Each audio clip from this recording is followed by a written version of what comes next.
जय गुरुदेव जय माँ पद्मावती। मेरी यूट्यूब चैनल में आप सभी का स्वागत है। दोस्तों, आज के वीडियो का विषय है रक्षाबंधन का सनातन रहस्य, भाई की रक्षा का वैज्ञानिक और आध्यात्मिक रहस्य।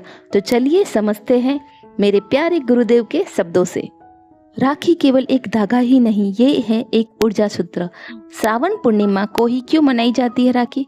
क्योंकि उस दिन होता है चंद्रमा पूर्ण, भावनाएं चरम पर होती है। श्रवण नक्षत्र जो सुनने, ग्रहण करने और समर्पण का प्रतीक है। स्त्रियों के हाथ शुक्र ग्रह से जुड़े हुए होते हैं, जो प्रेम और करुणा के प्रतिनिधित्व करते हैं। पुरुषों की कलाई मंगल से जुड़ी होती है, जो शक्ति और पराक्रम की प्रतिनिधि होती है। जब बहन अपने शुक्र वाले हाथ से भाई की मंगल कलाई पर रक्षा सूत्र बांधती है, तो यहाँ सिर्फ धागा नहीं, ऊर्जा का संचार होता है। इसमें भाई के जीवन से रोग और शत्रु दूर होते हैं। ये है रक्षाबंधन का असली रहस्य, सनातन धर्म की विज्ञान और अध्यात्मक से भरी परंपरा। इस दिव्य परंपरा को समझे और आगे बढ़ाइए। रक्षाबंधन सिर्फ भाई बहन का त्योहार नहीं था। प्राचीन काल में राजा और ऋषियों के बीच रक्षाबंधन मनाया जाता था।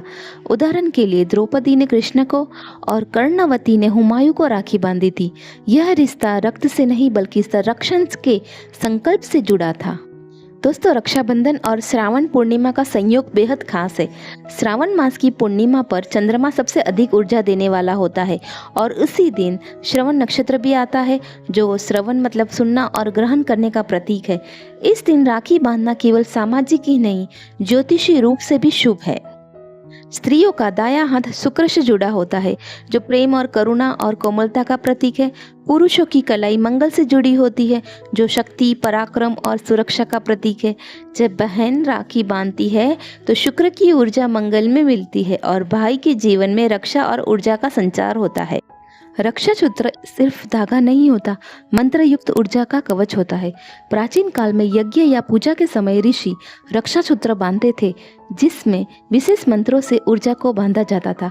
आज की राखी उसी परंपरा की निशानी है। दोस्तों, रक्षाबंधन का उल्लेख वेदों में भी है। उसमें रक्षा सूत्र मंत्र दिया है, वो ऋग्वेद में आता है।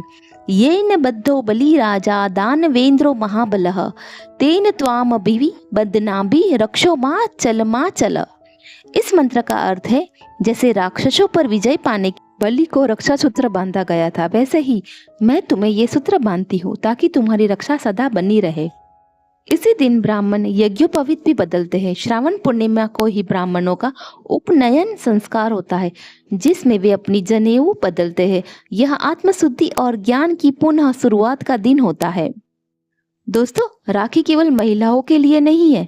पुराने समय में राजपुरोहित राजा को, शिष्य गुरु को और भक्त भगवान को भी रक्षा सूत्र बांधते थे।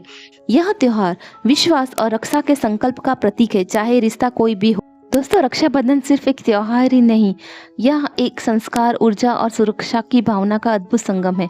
जब आप राखी बांधे तो सिर्फ प्रेम ही नहीं, आध्यात्मिक ऊर्जा भी उसमें भरे। अगर आपको रक्षाबंधन का ये आध्यात्मिक रहस्य अच्छा लगा हो तो इस पावन ज्ञान को दूसरों तक भी पहुंचाइए। वीडियो को लाइक करें और कमेंट में जय गुरुदेव लिखना ना भूलें और इस दिव्य परंपरा को फैलाने के लिए शेयर करें। ऐसे ही और सनातन रहस्य को जानने के लिए चैनल को सब्सक्राइब करना ना भूलें। धन्यवाद।